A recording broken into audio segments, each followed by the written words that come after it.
This conference will now be recorded.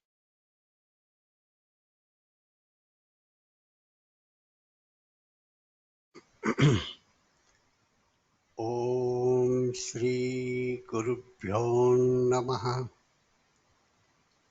परमगुरुभ्यो नमः। श्री भगवत्पादाचार्य श्रीमदानंद गुरुभ्यो नमः। श्री जयतीर्थ गुरुभ्यो नमः। श्री व्यासतीर्थ गुरुभ्यो नमः। श्री वाजिराजतीर्थ गुरुभ्यो नमः। श्री राघवेन्द्र गुरुभ्यो नमः।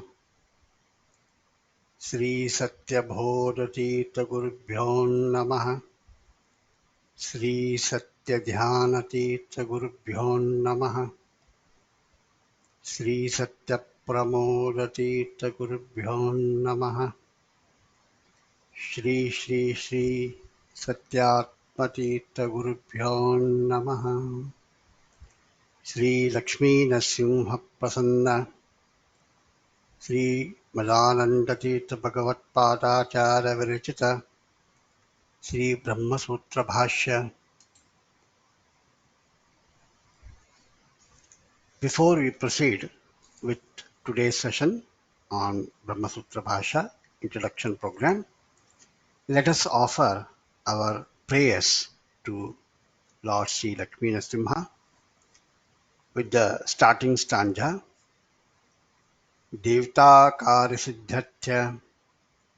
देवताकार्यसिद्ध्यर्थं सभास्तम्भसमुद्भवं श्रीनरसिंहं महावीरं नमामि ऋणमुक्तये. मायावादखण्डने श्रीनरसिंहस्तुतिः नरसिंहोऽखिलाज्ञानमतध्वान्तदिवाकरः जयत्यमितसद्ध्यानसुखशक्तिपयोनिधिः. कथालक्षणे श्रीनरसिंहस्तुतिः नरसिंहमखिलाज्ञानतिमिराशिष्यरद्युतिं सम्पन्नं प्रवक्ष्यामि कथालक्षणमञ्जसा. सदोदितामितज्ञानपूरवार्तहृत्तमः नरसिंहः प्रीतमः प्रीयतां पुरुषोत्तमः.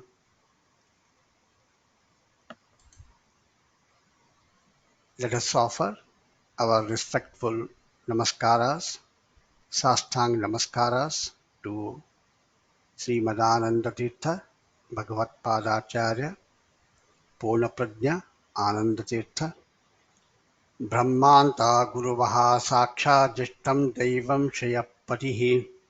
आचार्याः श्रीमदाचार्याः सन्तु मे जन्म जन्मनि. Let us offer our prayers to Sri Jaitirtha Muni Tikacharya. Anand तीर्थोपदिष्टो निधिर्नारायणा हवैयवः.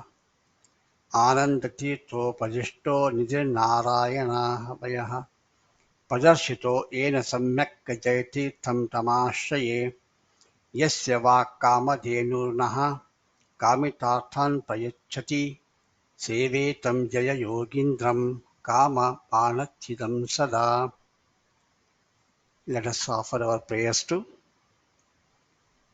Sri Satyabodhatirtha and then to Satyapramodatirtha.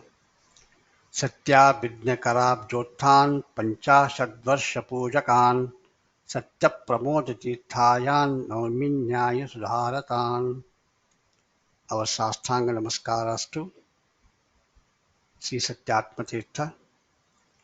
May his blessings guide us in our pursuit of understanding Brahmasutra Bhashas written by Sri Madhvacharya.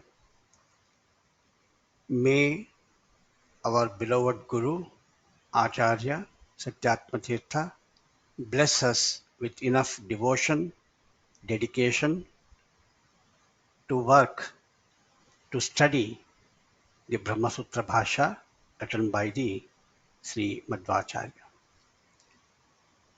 Now let us offer our prayers to Lord Vedavyasa.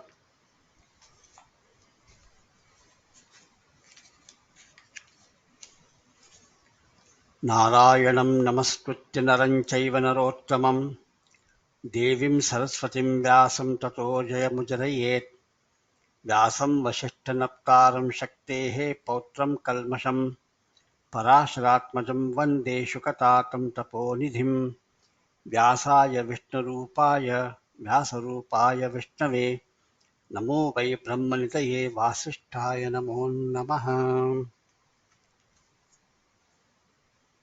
I have the great pleasure and also I feel blessed to start new sessions on the Brahma Sutra Bhashya written by Srimadananda Tirtha Bhagavad Padacharya. I welcome all the listeners to this video program. My respectful namaskaras to both elders and younger. May you receive this particular video and also videos to come in the future which will cover various aspects of Brahmasutra Bhashyam, the entire Brahmasutra Bhashyam in the light of Bhashyam written by Sri Madhananda Tirtha, and with your blessings, support, and also devotion, we join together to study the highest philosophical scripture in Indian philosophy, Brahmasutra. Now, this particular video and the next session, what I'm going to do, will cover basically the introduction part. Before we embark on the study of the Brahmasutra Bhashyam, we have to know, as the introduction program, what exactly are the Brahmasutras,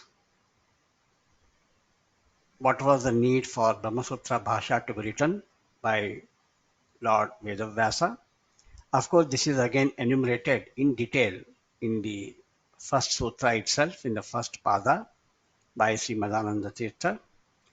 But in brief, we'll try to understand the historical relevance of Brahmasutra Bhashya, Brahmasutras by Vedavyasa, and what exactly are the Brahmasutras in the context of the Indian philosophical work. Now, in the philosophical world, Brahmasutras authored by Sri Vedavyasa, also called as Badanarayana,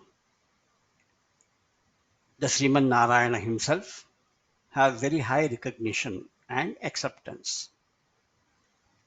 While it is a dream for every Indian philosophical student to study and understand Brahmasutras,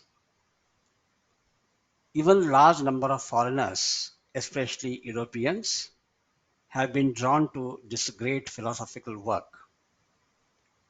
Brahmasutras are also called Brahma Mimamsa, Uttara Mimamsa, and also Sharika Mimamsa. Why they are called Uttara Mimamsa and Sharirika Mimamsa will be explained in the future videos. They have got relevance with the other philosophical works, darshanas in the Indian philosophy.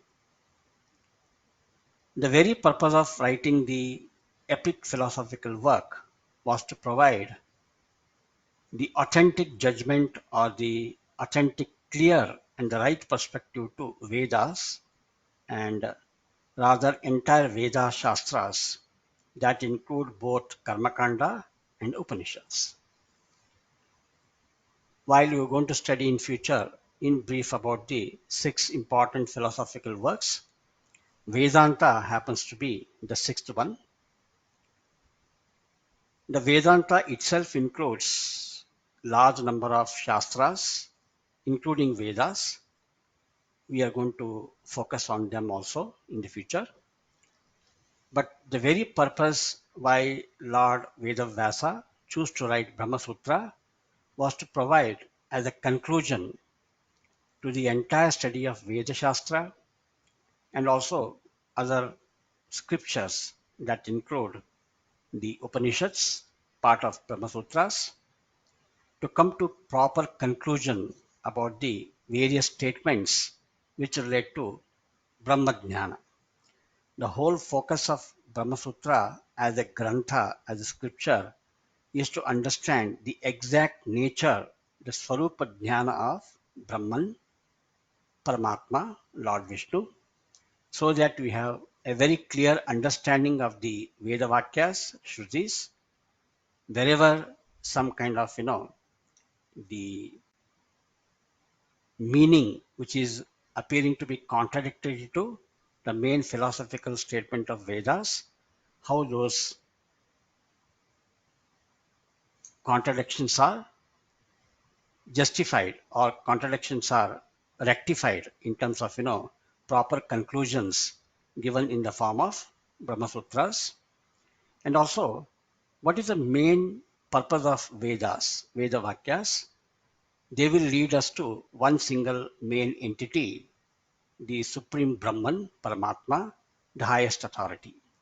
So, how to reconcile various statements which appear in the Vedas and the Upanishads to mean one single entity, the Brahman. And also, having understood the clear understanding of Brahman as the one which is with infinite Kalyana Gunas, the attributes, and as an entity which is not having any defects, how to pursue the sadhanas, basically how to attain the God himself, the Supreme Brahman. And once you do this exercise, what is the fruit of action? The phala, what you get from the Brahmajnana, the moksha prapti, the phala adhyaya, what is given in the fourth chapter.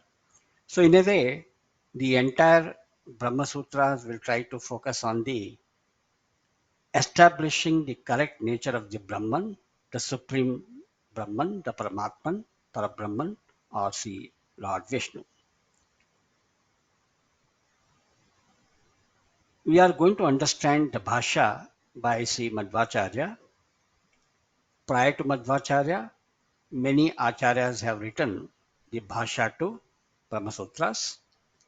There are approximately 21 Bhashas which are available historically prior to the Bhasha written by the Madhvacharya. But in the context of understanding the meaning of the Brahma Sutras, we will be focusing on the Brahma Sutra Bhashyam written by the Srimad Madhvacharya. In very simple way to say what is Brahman or Brahma, Brahma or Brahman is Veda or Veda means Brahman. Basically, Vedas are originated from Lord Vishnu, the Supreme Lord. The Lord spoke them to the Brahma, Chaturmukha Brahma, which were then given to various rishis in their meditation, and the rishis will basically have transferred this knowledge to the Shishyas. So as a result, the Vedas have come through highest authority to the current state what we have. So they are apaurishe. They are not written by any one person, but they have been basically transferred as a knowledge transfer in the highest samadhi status of the meditation. So these are basically like, the statements given by the Lord himself. Lord spoke about the Vedas or Lord spoke Vedas. So Vedas will mean Brahman or the Brahman means Vedas. That's how we can understand in very simple words. So in order to understand the Brahman, the right source will be Vedas only. The Brahman can be understood only with the help of Vedas. They are the only scriptures which will help us to understand the exact nature of Brahman, the Supreme Paramatman or the Lord Sriman Narayana or Vishnu. The Lord Vishnu is the highest reality, and Vedas consistently confirm the Lord Vishnu as the highest and completely independent Swatantra entity. Okay. In his Bhasha, and also in the philosophical work, Sri Madhvacharya has introduced a very important concept. I must say, the most important concept in the philosophical understanding of the position of the Brahman, Lord Vishnu, the concept of Swatantra and Paratantra, independent and dependent. Lord Vishnu is a completely independent entity. Lord Vishnu does not depend on anything. He is eternal, anadi. He is timeless. No birth, no death. He is someone who has been there forever. There was no time when Lord Vishnu did not exist. Although the world does not exist at some point of time, Lord Vishnu is always eternal, and whatever the world we see is all emanated from the Lord Himself. Okay, so in that context, you can understand the concept of the Swatantra, completely independent. So, to understand the nature of such a Lord, there cannot be any other source except the Vedas, because the Lord cannot be seen, cannot be understood by any other pramanas, proofs, which are under our purview of perceptions. The Lord is beyond all these perceptions. So, the Lord cannot be understood by arguing, by reading only by our own imagination, our own deliberations. It has to be uniformly understood only based on the Vedas or the Shrutis and the Upanishads.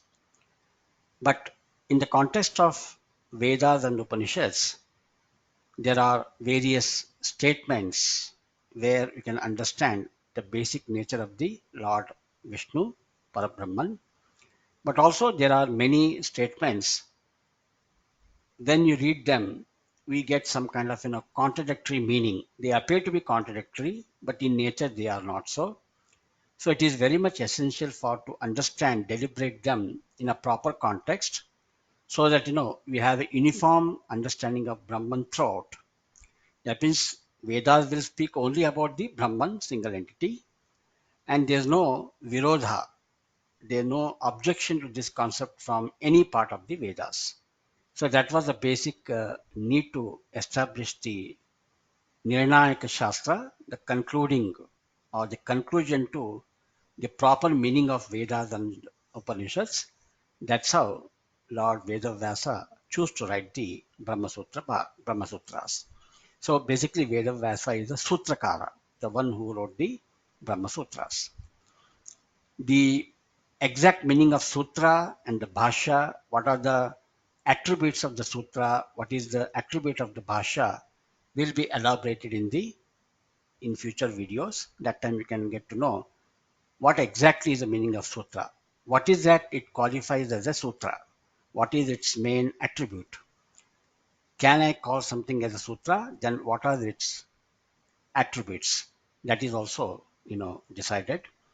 We will be able to understand the proper meaning of the sutra as we go along. Now, in the very first passage of Madhva Bhashya, Madhvacharya elaborates why Sri Vedavyasa had to compose the Brahma Sutras. That means Vedavyasa had to write the Brahma Sutra because of historical significance. There was a need for writing it. What was the necessity to compose or to write these Brahma Sutras has been elaborated in the very first patches of the Bhasha. That time you will understand. Then you will understand and appreciate the significance of the Brahma Sutras. The sutras are the shortest statements and highly cryptic in nature. Like when you read a sutra, it appears to be a very short statement with a very minimum number of words. Okay, it can be very minimum. Okay, and when you see the statement, it looks very cryptic. We just cannot understand the purpose of the sutra or the meaning behind it by just reading the sutra. So it became necessary, somebody has to give a deeper meaning or insight to the sutra. That's why the Bhashya came into picture. So basically, the bhasha means translation or elaboration, okay, or giving some kind of, higher exposure to the meaning behind the sutra. That is where the bhasha will come. So the bhashas became important in order to understand the true nature of Brahman, what is, enumerated in the sutras. In this context, as I mentioned just now, there were 21 bhashas were written, and each one of them had their own approach in terms of, analyzing the Brahma Sutras. And finally, we had the 22nd Brahma Sutra Bhasha written by the Madhvacharya. In what way the Bhasha by Madhvacharya will differ with respect to other positions, we will try to understand in brief in the time that to come. Now, what are the prerequisites for a person to start studying the Brahma Sutras, or when a person wants to undertake the study of the Brahma Sutra, are there any prerequisites, or who is the adhikar, who is having the adhikar or the proper authorization to read the Brahma Sutras? One thing is for sure, these are the highest spiritual granthas. Brahma Sutra is the highest knowledge what you can think of, imagine, as far as the Brahma Jnana is concerned. And it is a very complex scripture. One cannot straight away start reading and understand, even though there is a bhasha. Okay, the very purpose of bhasha was to make the whole process of understanding more easier. But even with our knowledge, what we have, we just cannot even understand the meaning, even with the bhashas. Okay, that is the nature of the Brahma Sutra and the bhasha also. So you need a proper guidance, a guru, or some kind of elaborative books which will further drill down, distillate the meaning of the bhasham in a way we can understand. But you see, it simply cannot be understood unless you make some effort. So basically, you need two things. One is the effort by the person who want to pursue the study of the Brahma Sutra and the Bhasha, and of course, the divine grace. Okay.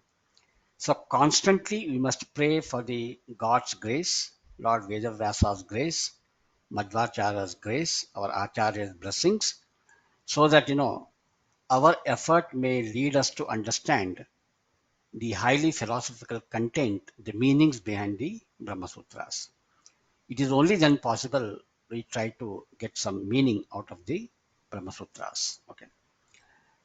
Now, strictly speaking, if you ask me, the person who would like to take Brahma Sutra study need a lot of skills in terms of knowledge base. Okay, as you know, the Brahma Sutras and even Bhasham are all written in the Sanskrit. So one has to be a thorough expert, having the thorough expertise on the Sanskrit as a language. Sanskrit is a very systematic language, considered as one of the perfect language all over the world. It has its own grammar, and the grammar plays a very, very important role. Like every syllable, every word, samadhi, sandhi, can give different meanings. Sometimes, interpretation of the sutra depends on how the sutrakara intended to provide the meaning and how the bhashakara trying to derive the meaning out of it.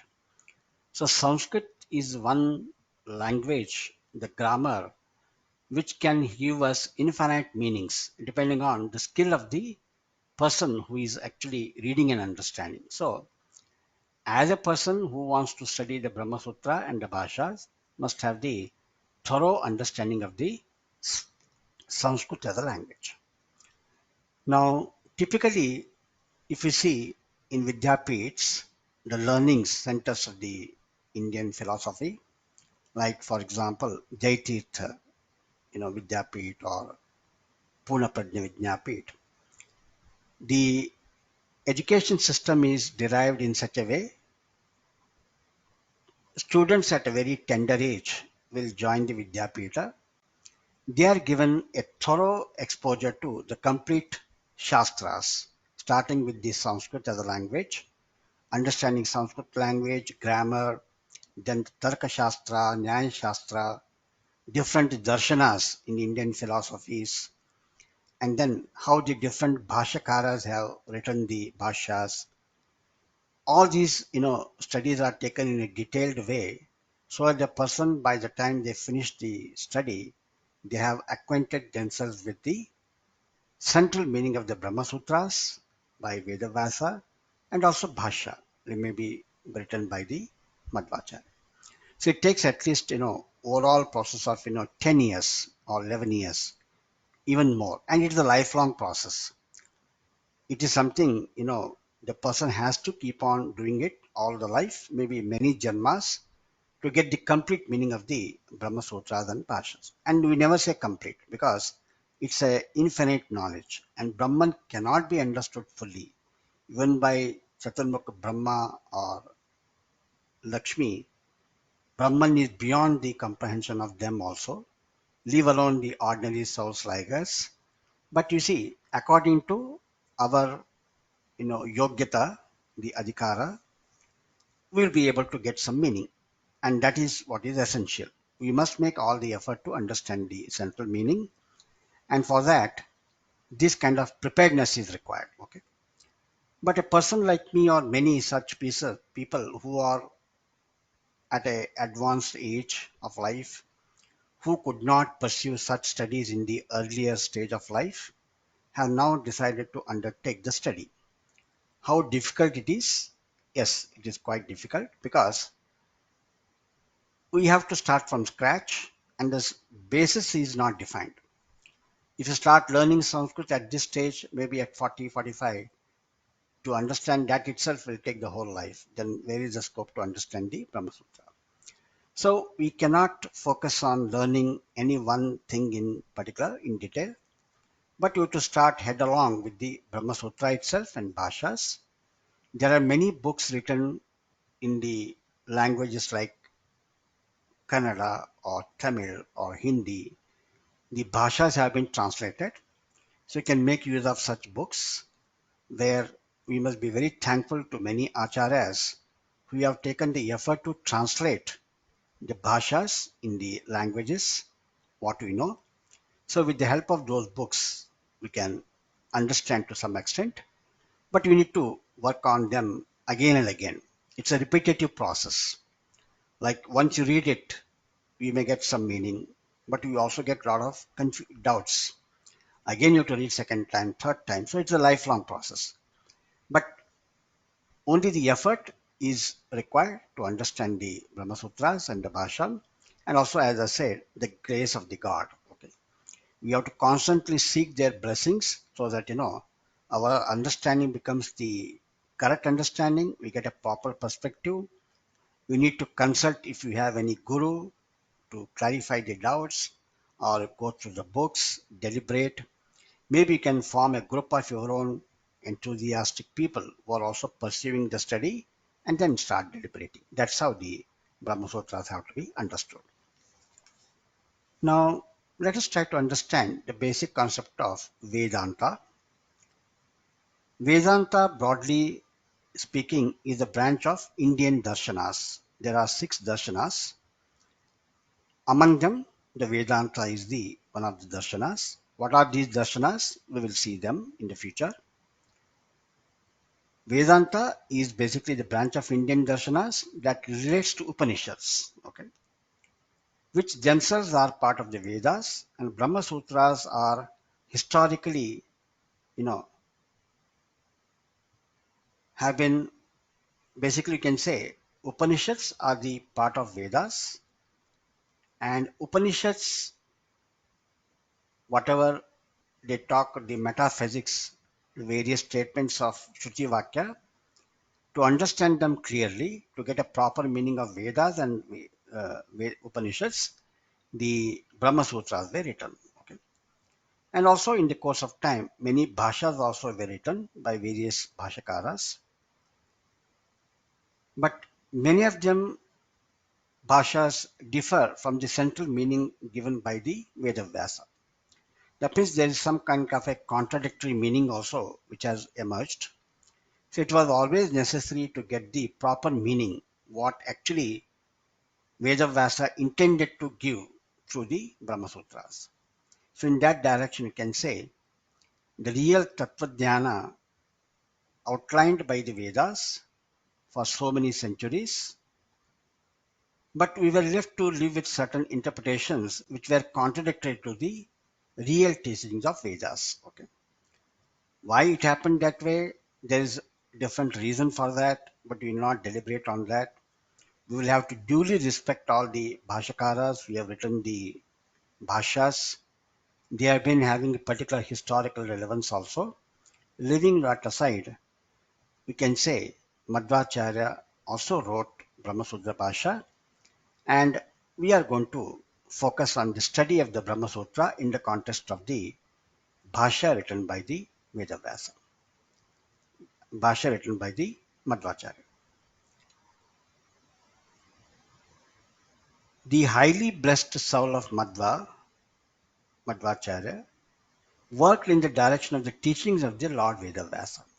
Actually, when Madhvacharya started writing Granthas, first they wrote the Gita Bhashyam.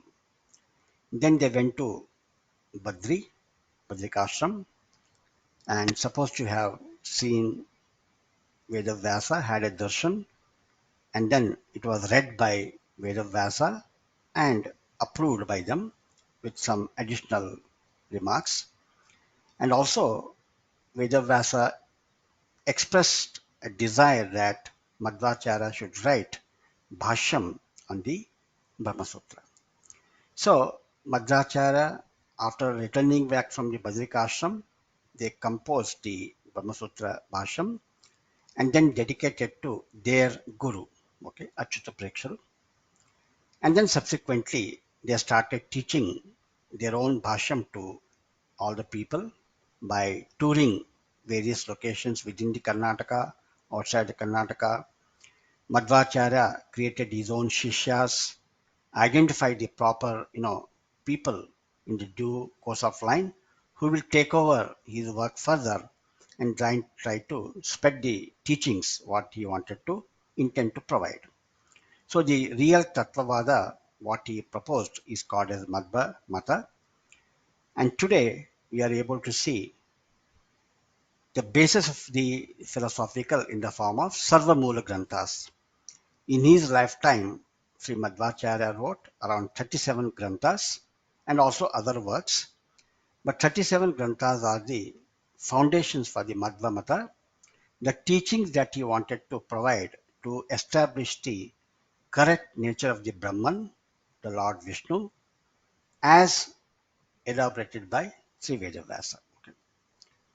For Brahma Sutra itself, Madhvacharya has written four Granthas, Brahma Sutra Bhasha to start with, and then Anuvakhyana, and then Anubhasha and Nyaya Vivarana. So in future, when you are understanding the Brahma Sutra Bhashyam, wherever it is possible, we will try to take also the help of the Anuvakhyana. Okay. In the glorious lifetime of Sri Madhvacharya, uttered all these 37 Granthas, and collectively these are called Saramul Granthas. And in the lineage of the Madhva philosophy, we were blessed to have many acharyas and gurus like Jaitirtha, Vajaraj Tirtha, Vyasamuni, Sri Raghavendra Tirtha. They all have worked relentlessly to provide some more detailed meanings to Sarva Mula Granthas by writing their own tippanis, commentaries. Okay, so today we are so much blessed to have a rich foundation of knowledge in terms of Sarvamula Granthas and the subsequent works done by the various acharyas, which will help us to understand the philosophy as intended to be understood by Vedavyasa, Lord Vishnu himself.